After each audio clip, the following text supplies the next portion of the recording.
Folks, welcome back. My name is Rudy.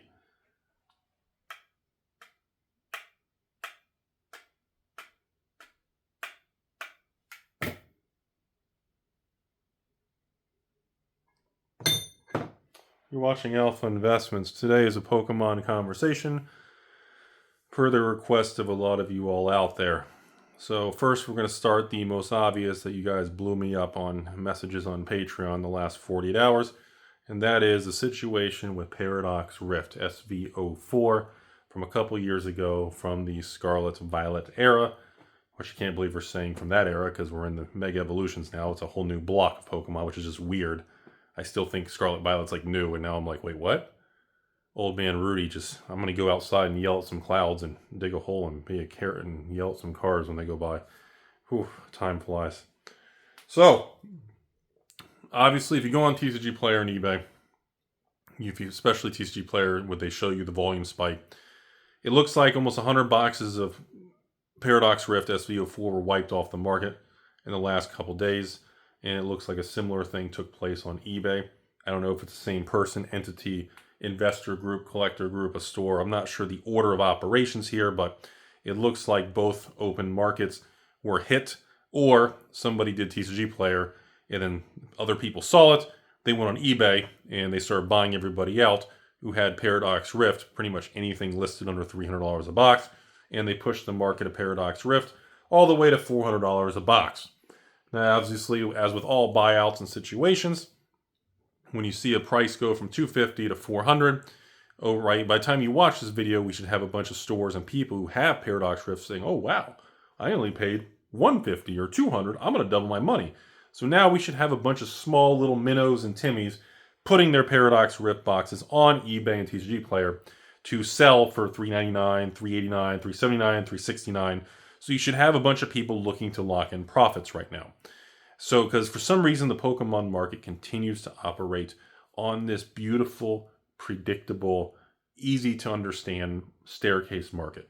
Every time we have a leg up, we trend sideways, we do the soft dip down because a bunch of Timmies say, oh, I can finally liquidate my 3 boxes, yay! And they put them on eBay, and they're happy because they bought it from, I don't know, from me, for Rudy from 2 years ago for, I don't know, $99, or they bought from me a year ago for $150, or they bought from me a couple months ago for $200. I don't know. Whenever you bought, doesn't make a difference because you just keep waiting and it just keeps doing its thing.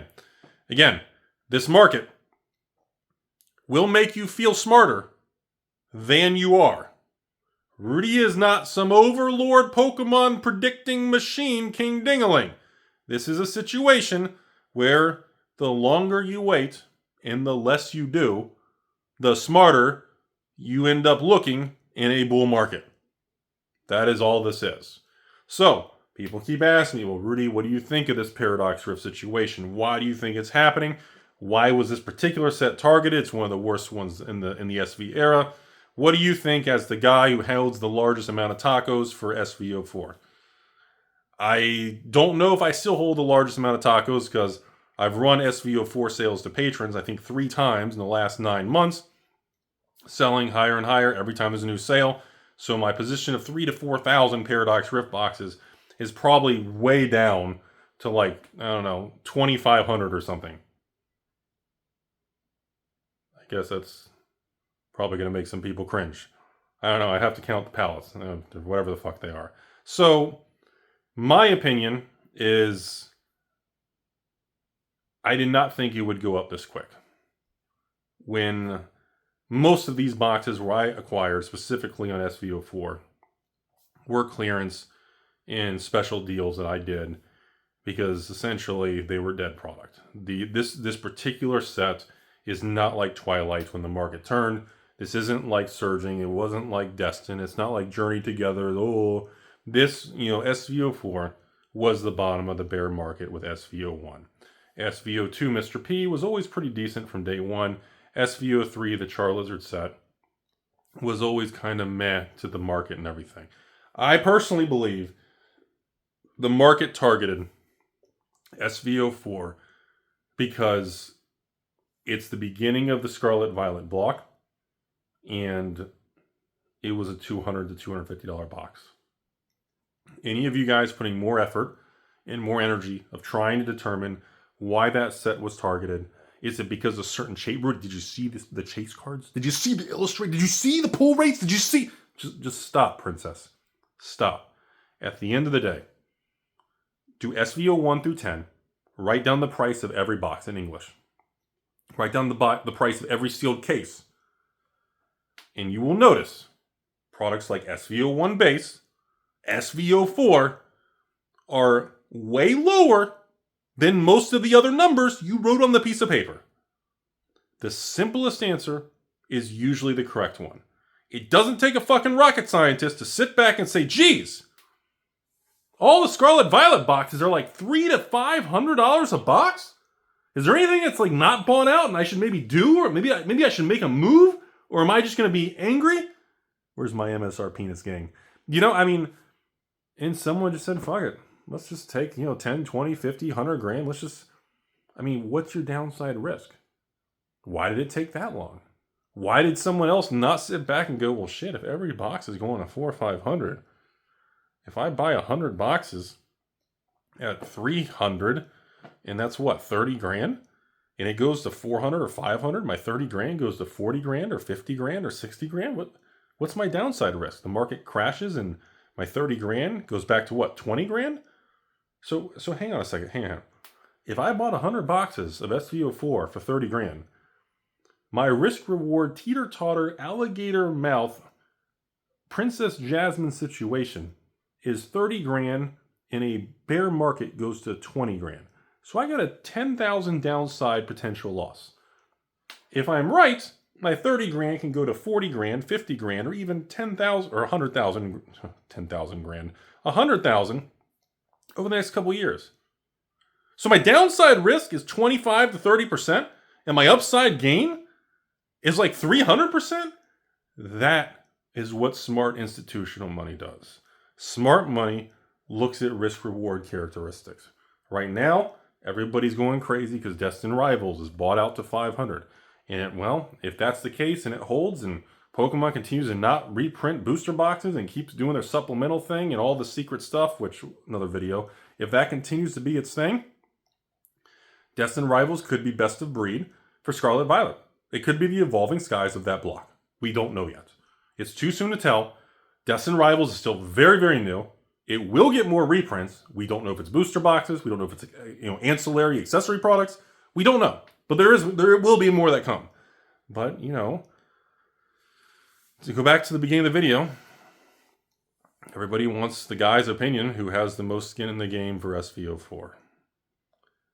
And my answer is no, I did not predict it would go to $400 a box in 2025. If I had done that, if I had known that, I wouldn't have been continuing to offer 3 or 4 patron sales every few months as the price went up. Number 2, if I knew it was just going to skyrocket this quick, I probably would have bought a lot more of it. But that's just, shoulda, woulda, coulda, he said, she said, and it's fairy dust. It's fugazi. It's not real. And the answer is, I didn't expect it to move this much. When I deployed the money, and I said, all right, fine, I'll throw 6 figures in this shit's Pokemon set, I assumed, at that point in time, the worst case scenario is my money's tied up at 0% for X amount of time. Best case scenario is Scarlet Violet SV04 Paradox goes from $100 a box. If I'm lucky, it goes to $200 a box, and in 5 years, I double my money. In doubling your money in 5 years, it's almost the rule of 72, which is essentially, 72 months, 12, 24, 36, 6 years. I figured if I could double my money in 5 to 6 years, and Paradox can go from $100 to $200 a box by 2030, I'd be pretty happy. That is the actual conversation I had with myself when I sat there in the middle of the night, and one hand is in my pants and one hand is staring out a window making eye contact. That's the real conversation I had. I didn't think this was going to happen, and it went outside the parameters of what I expected to happen in 2025. That is usually how investing works. We talk about this a lot on this channel, where we always remind you all, in bull markets, we all feel smarter and we think we're better than what we are in business, in investing and collecting. In bear markets, we all feel like idiots, and everything we do, we all regret it, and we want less and less. And, I should have waited. The market, it pretty much dictates how we feel. That's the nasty reality of being a real investor. It's not exciting. It's not sexy. It's not fun. It's a psychological roller coaster of you versus yourself and the internet ridiculing you. That is the reality of being a high roller or a big fucking king dingling investor. That is, the real world is not what the internet makes you think. On this channel, Rudy's been on YouTube for at least 3 days. And the internet has a way of watching my videos because of how calm I am on camera. Because if you've done almost 4,000 YouTube videos for a decade, you're not going to be very uncomfortable on camera. You're not really going to care too much anymore. The amounts of shits and the amounts of fucks given goes away a long time ago. After you've been through so many ups and downs, and after you've had so many things happen, you've had so many businesses, people, distributors, customers, people who love you, hate you on the internet, this all comes and goes. It's a spinning revolving door of people who love what you do and hate what you do. And when enough time goes by, the lifespan of all of this eventually comes to an end. That is, the life cycle of everything is finite. And you just go with the flow, because stressing about any of this stuff doesn't change the outcome. That is the real truth of investing. When I look at a stock, and I don't even like using names of stocks, but you guys know I do Hasbro. When I look at Hasbro, I say, okay, I've got 20,000 shares of Hasbro. Do I want to buy more? Do I want to move to 30, 40,000 shares? Do I want to wait for a pullback? What do I want to do? What's the dividend yield? Are they able to cover the dividend? Are they going to cut the dividend? No, they're making plenty of profit. Okay. What's the direction? Okay. What's the company doing? When you look at a lot of things, you can try to put effort. You can research the internet. You can read the social media posts. You can go on Grindr and Backpage. You can go on these Facebooks and MySpaces, and you can join private Discords and private groups with moderators. And at the end of the day, all you're doing is trying to listen and read about what you're interested in from other people that are probably less qualified to be listened to. And that is the distorted dystopian reality. I will tell you, I don't have a way to get you guys rich. All I do is tell you what I do. I offer a bunch of cards and card games for sale. Some of you guys buy from me, some of you don't. Some of you guys are patrons just to talk to me. Some of you guys just watch the videos. Some of you guys just watch a video to put stepsister jokes below. Some of you guys just do hashtag taco life. At the end of the day, I believe the most value we can do, and I can do, is have a real conversation. Because real conversations is what this world needs more than anything. Because you can't get real conversations on social media because it's a complicated thing. So to go back to the beginning of the video, the reality is I did not know SV04 was going to be a $400 box in 2025. It was never in my risk management discussion plan of calculating. It was never in my risk tolerance range. I had never calculated that this purchase of these boxes was going to go. And again, the last pallet of SV04 I bought was not even 85, wasn't even 90, wasn't 95 a box. The last pallet I bought was like 72 a box. I'll be honest with you guys. The last pallet of SV04 I bought was all the way down to 72 as a special deal if I would just take the whole sealed pallet in a single shipment. And looking back at that, I was pretty uncomfortable. I was pretty nervous to do that. I took liquid capital out of my brokerage account, which at the time was getting, 3% interest on cash. And I said, do I want to take 700 boxes or 706 or 6, whatever it was at the time? Do I want to take 700 boxes times 72 or 50 grand, let's say? Do I want to take 50 grand that's getting 3% for doing nothing and waiting for a stock market crash to buy more Hasbro or buy more of the S&P or whatever? And do I want to lock it up in this Pokemon thing? And it literally came down to me saying, do I think I can double my money in 5 to 6 years? And the answer was, honestly, I do. So I made the move. And I was uncomfortable with it. I was uncomfortable paying for it. I was uncomfortable taking delivery of it. I was uncomfortable wheeling the pallet and pushing the pallet jack to the corner and putting it there. It didn't feel good. It didn't feel like I made a good decision. To this day, you guys look at this stuff in some of my backgrounds, you're like, oh my God, how the fuck? And I'm over here, if I'm working and I'm packing up Spider-Man, I'm packing up a Weiss set or a One Piece set or a Magic set, and I'm shipping my daily amount. We ship, I'd say we ship, I don't want to give a number, but we ship hundreds of tracking labels and packages a day. We have multiple trucks that we own that do nothing but handle truckloads of mail. And when I'm shipping that stuff, and I look over and I see that pallet in the corner, I'm still embarrassed and uncomfortable. I still look at it, I'm like, ugh. And other people are going, oh my God, that's SV04. And now I'm like, oh, yeah, absolutely. Fucking A, it's SV04. Smart Rudy. I just want people to understand, so to respond to everybody out there, yes, SV04 is probably still the set I own the most booster boxes in from the Scarlet Violet era. I'm pretty sure that's the most one. And I understand now I've made an insane amount of money. When it's all said and done, I'll probably make over $1 million on SV04. But I'm trying to explain to you guys, it still doesn't feel good. It doesn't, I know it's a dystopian thing to say, but when you've done this for almost 20 years, to me, I still see a toxic bad product. Even though the world has evolved, old man Rudy still looks at it and it gives me anxiety. And I understand it's going to be $1,000 box in the future at this point, because everything is. So to end this video, I just want to tell you guys, the Scarlet Violet era, if you are serious about this stuff in long term, the same thing I tell patrons, the same thing I'm going to tell you guys. I run Pokemon sales. I try to do them every month. I take whatever the market price is, I take a discount, and I offer a 1 box, 2 boxes, mix and match of 3 or 4, 5, 6 boxes. It's getting very expensive. The demand is still very high. A lot of you guys still private message me all the time. Rudy, give me price quotes for a bunch of cases of Pokemon. And then all the time, people say, sounds good, I'll take these 3 cases. Give me your Bitcoin wallet. Give me your USDC wallet. Give me your Ethereum wallet. I'm going to send it over. Double box, give me signature tracking, and make sure they're sealed cases. Done.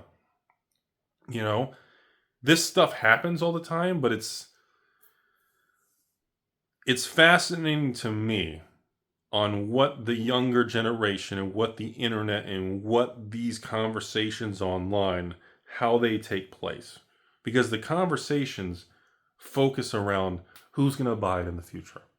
The liquidity. How are you going to sell all that, Rudy? And it's, when you always remember, there's certain things in life. If you're trying to have a conversation with someone and they turn around and say, well, who's going to buy that in the future? Well, there's no liquidity. You're stuck with it. I usually back away and I just say, hey, that's a great theory, and you may be right. I just kind of let them have that one, and because it tells me that they truly they haven't walked the walk. They haven't been there. They haven't done high volume business. They haven't handled huge transactions in the millions. You can tell very quickly the people who have truly been through the gauntlet.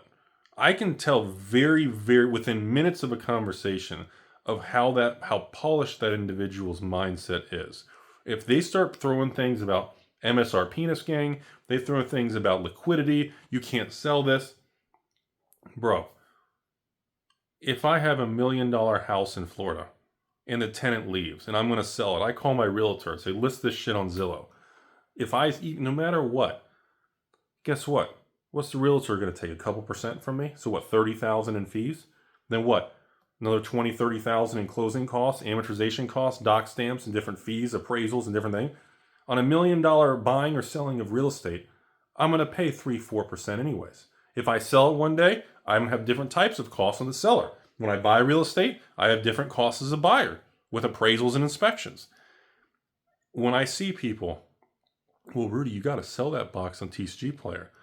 In my situation, I'm fortunate enough where people say all the time, I don't sell on TCG Player and eBay. I have a massive system and network in place where I sell direct to people. But yes, even when I do that, I have to sell usually a little bit below market. I have to pay the other person's PayPal fees, and I have to pay the shipping. There's always going to be fees. And even if you're starting out and you're selling a case of Pokemon on eBay for $1,000, I don't know what case that would be for 1,000, but you get the idea. You're selling a box. You're selling a box for $1,000, okay? Well, Rudy, I got to pay $150 in eBay, PayPal processing, and shipping. So I'm only going to net $850. Okay, what's your point? This market, you can't, this is why it's terrible. So you're upset because everything in life has transaction fees. Everything in life has taxes. You're upset that if you're trading stocks and you get capital gains or interest or dividends or different types of yields, you're getting a 1099 div, 1099 INT, you're getting a capital gains 1099B brokerage form, right? And you're upset that you have to pay 10, 20, 39% on that. But if you do real estate, now you're upset because you got to pay 5, 10, 15% in fees and different margins and closing costs, depending on the size of the transaction and location. So in trading cards, you're upset because you got to pay 13% on eBay and TCG Player. There's no difference. And again, this stuff in the collectible world is continuing to become more and more mainstream. And it takes time for a lot of people to accept and learn how things are. So as we wrap up this video today, which means we're halfway through, no, I'm kidding. I'm going to end it here. I'm losing my voice. I'm tired today. My answer to you all is the Scarlet Violet SV anything is probably straight up a buy right now. I still believe Sword and Shield is the king dingling. I still like Sword and Shield better than Scarlet Violet. I will be honest, I own more Scarlet Violet boxes than I do Sword and Shield. But I believe the Sword and Shield Arrow is the gold standard of modern Pokemon. I said that 3-4 years ago. I said it last year. I said earlier this year. And I will tell you again. The shitty boxes in Sword and Shield are going to be 500. Yes, I'm looking at you, fucking Battle Styles or Darkness or Vivid or whatever. The good boxes in Sword and Shield will be 1,000. I said the same shit 6 to 9 months ago. Best in breed will be 2,000, 3,000 to 5,000 up. Looking at you, Evolving Skies. And guess what? The new King Dingaling number 2, Fusion Strike. In Lost Origins now? The best of breed will keep running. Saying don't buy Fusion Strike at 1,000. Don't buy Lost Origins. Rudy, Silver Tempest is 500. What's your point? You upset you didn't buy it at 400? You upset you didn't buy it at 300? I don't really care. Guess what? You could buy right now in the open market, pay shipping, tax, everything on TCG Player. You could be into Silver Tempest for 600. And guess what? This time next year, when it's 800 or 900, you're still not going to care. Then in 5 years from now, when there's like nothing left on the market, in 10 years from now, when people are going, oh my God, wow, it's all relative.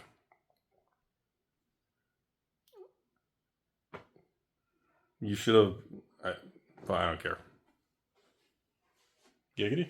Fuck it.